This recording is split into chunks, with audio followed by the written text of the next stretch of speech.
So the temperature sensor was just replaced today, and still the temperature now points 0 degrees even though it's 20 something.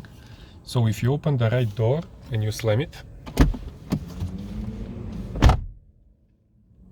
the temperature should reset itself.